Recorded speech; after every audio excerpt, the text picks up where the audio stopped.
Good day mga chong and welcome to my another vlog. And for today's vlog mga chong, yan, isi-share ko nga sa inyo yung preparations natin para sa darating nating long ride na Bulacan to Bohol.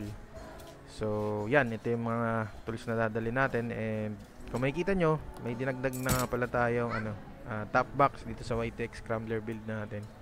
So ano lang siya, hard plastic, pero yun, ganda naman. And makunat siya mga chong, matigas yung mga walls nya. Yan yung ibabaw. So, yan.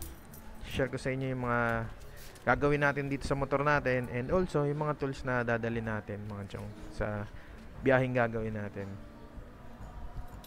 So, yan. So, meron nga tayong extra interior dito mga chong, and pambomba para in case maplatan tayo, yun, may extra tayo and may rin tayo, tire patch na binili, and also pang sikwat ng gulong natin, and yun nga, pambomba. And ito naman para sa rims natin, para once sinikwat natin siya, hindi siya magagasgas. So yan. And also magpapalit rin tayo ng sprocket set at chain sa gagawin nating biyahe. And yun, mag-change oil din muna tayo bago tayo lumarga. So yan yung gagamitin nating oil. And yun, papalit filter. And also, meron rin tayong spare na spark plug para in case na sumama yung spark plug natin. Yun. Also, may baon rin tayong fuses. And also, pang self-defense, mga chong. Ayan, hindi ko na ito bubuksan. So, meron rin tayong pocket knife. And yun, para sa cellphone pag umulan, flashlight. And, ano pa ba? Ayan, ito. Meron rin tayong Bluetooth speaker dahil hilig ko mag-sound trip, mga chong. Habang mabiyahe tayo sound trip. And yun, itong mga tools na to na pasok dito sa YTX natin. So yan, marami naman tayong dadaling tools. And nandiyan pa sa bag yung iba. So yan, napaka basic lang, basic tools na kailangan natin para sa ating YTX mga chong. So yun, palitan na muna natin tong yung chain at sprocket set natin dito ng YTX natin. So kung makikita nyo mga chong, okay pa naman tong sprocket set natin. So medyo kinalawang lang siya dahil nga nag-washing tayo kagabi, and di natin siya nalangisan. Pero ano pa naman siya, pwede pa siya. Hindi pa siya ganun katulis, pero kailangan nga natin magpalit dahil maganda lang yung sprocket set na to sa straight. Kasi 38 lang to mga chong, and high speed okay siya, pero kapag akyatan yun, ligwak siya. Kaya maglalaki tayo ng sprocket set sa likod. Gagawin nating 42. And yun, tanggalin ko muna to.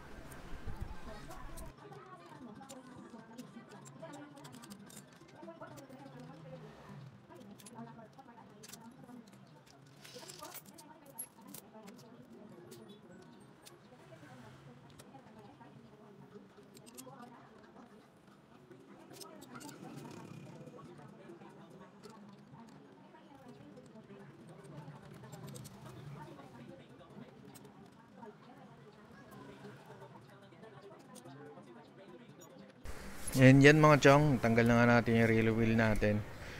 So yun, tatanggalin muna natin tong apat na 17mm na mga bolt natin.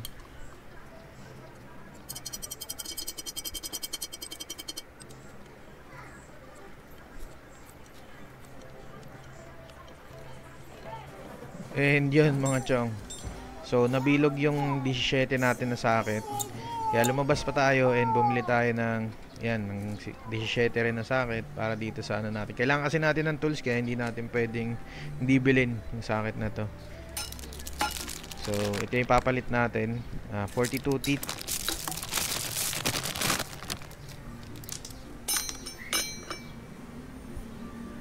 And yan yung helper ko mga chong. So yan, 38 tong luma natin. And yan yung anak ko. Kakulit talaga.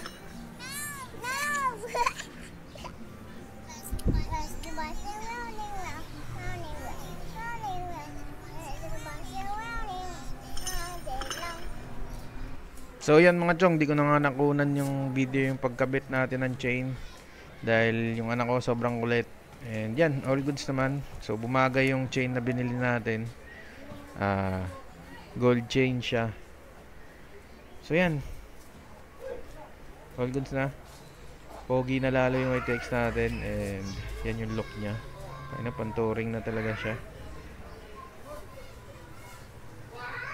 So next naman natin mga chong is yun, magpapalit naman tayo ng brake cable. Dahil nga yung brake cable natin stock pa siya. As in stock nung binili pa natin. Ay, binili tong White X na to, yan pa rin yun. Kaya nagdadalawang isip ako baka maputol or ano, kaya palitan na natin. So di ko na papakita dahil madali lang yun. And habang pinapagkatas ko nga magpalit ng brake cable mga chong, yun, napansin ko nga flat yung gulong natin sa harap. At yun, kailangan natin palitan yung interior natin. Dahil yun, may butas nga siya. And 275 lang siya mga chong. And yung gulong natin sa harap ay 300. Dapat 300 rin yung interior. Kaya yun, mali yung nakabit natin noon. Kaya yan, palitan na natin. Para wala na tayong problema sa kalsada dahil brand new yung mga interior natin. Front and rear.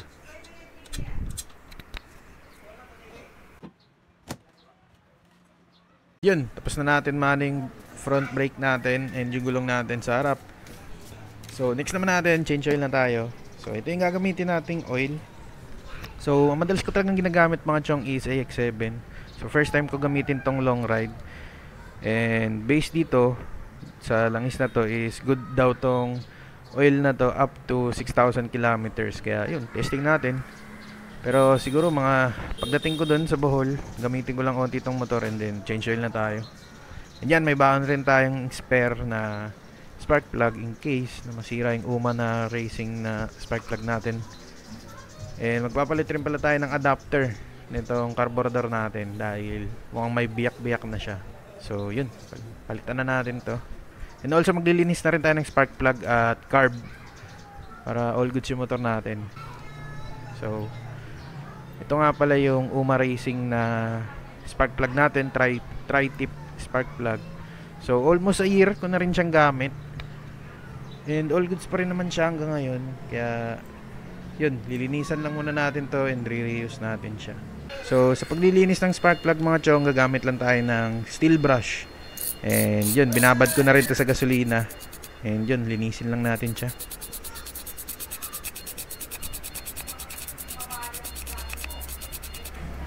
And just like that mga chong, yan, good as new na siya. Sobrang linis na. Yan. So sa mga gusto rin magpalit ng gantong spark plug, yan nga pala yung code nya. So yan, post nyo na lang. So yan, kabitan natin to. I-hand tight muna natin to bago natin siya gamitan ng socket tool.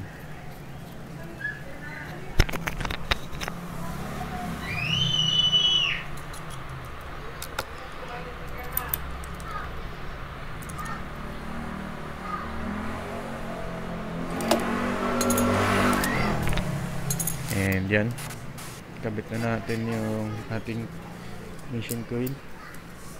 High tension wire pala.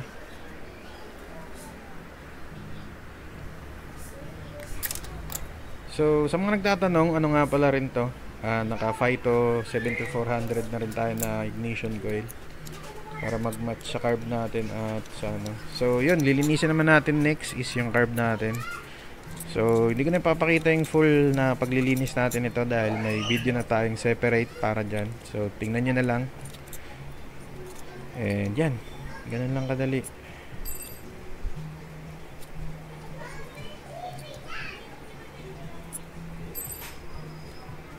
So tatanggalin lang natin yung main jet at slow jet. And then yun, lilinisin natin gamit ang karayom and cotton buds. Dukutin natin loob. And yan, nakabit na natin yung panibago nating manifold adapter. And yun, nalinis na natin yung spark plug and carb. So next naman natin is change oil na tayo mga chong. So yan, drain lang natin. Gamit lang tayo ng 17mm na socket para i-drain, ay para i-extract yung ano natin, drain bolt. So mapapansin nyo mga chong, nagmamadali talaga tayo. Dahil after natin ma-upload tong video na to, aalis na rin tayo agad. Kaya talagang nagmamadali ako. So yan, after natin, palit na tayo ng oil filter. Yan. So pang badyang oil filter nga pala yung nabili ko dahil walang pang Yamaha. Kaya tugma naman yan sila, kaya okay lang yan. So yun, medyo nakangati na rin kasi talaga ako mag-ride. Kaya yun, minamadali na natin tong motor natin. So yan, nilagyan ko lang siya ng onting gasket maker para lang sure na hindi siya magli-leak. Bago naman yung o-ring nitong ano natin, pero just to make sure lang na hindi siya magli-leak, lagyan natin ng onti lang. Iwasan nyo lang mag-spread dun sa mismong loob ng paglalagyan ng oil filter. So yan, nasalin ko na yung langis mga chong, hindi ko na napakita sa inyo. Yan, inubos ko yung 1 liter mga chong, kasi pag nagpalit ng oil filter, 1 liter talaga dapat ilagay dito. And yan mga chong, tapos na nga natin ma-prepare itong YTX 125 scrambler build natin para sa ating nalalapit na long ride. So yan, sipakan muna natin ng 5 beses. Yan, saan natin paandarin.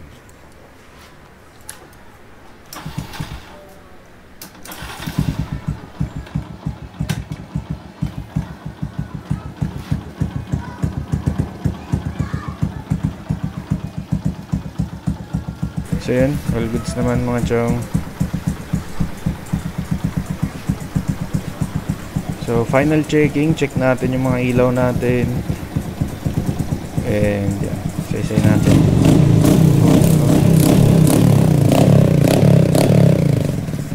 So yan, check natin, headlight. All goods. And then nakasan lang natin yung minor onte dahil masyado mababa.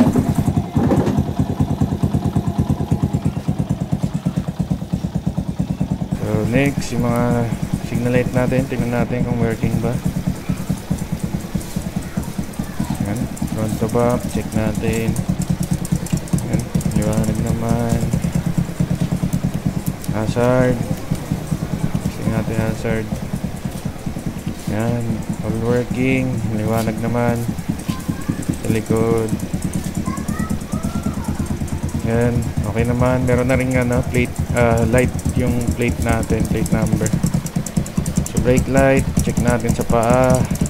Yan, may ilaw naman.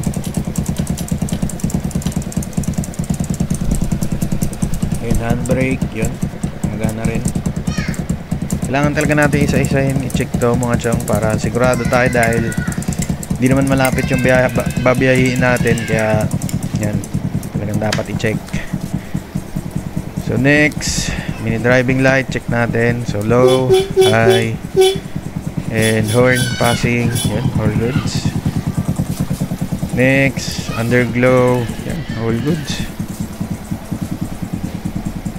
So yan, okay na okay, pwede na talaga tayong matake sa diliman. Kahit gaano pa yan kadilim, palag-palag tong YTX natin. Yan, so yan siya pag madilim.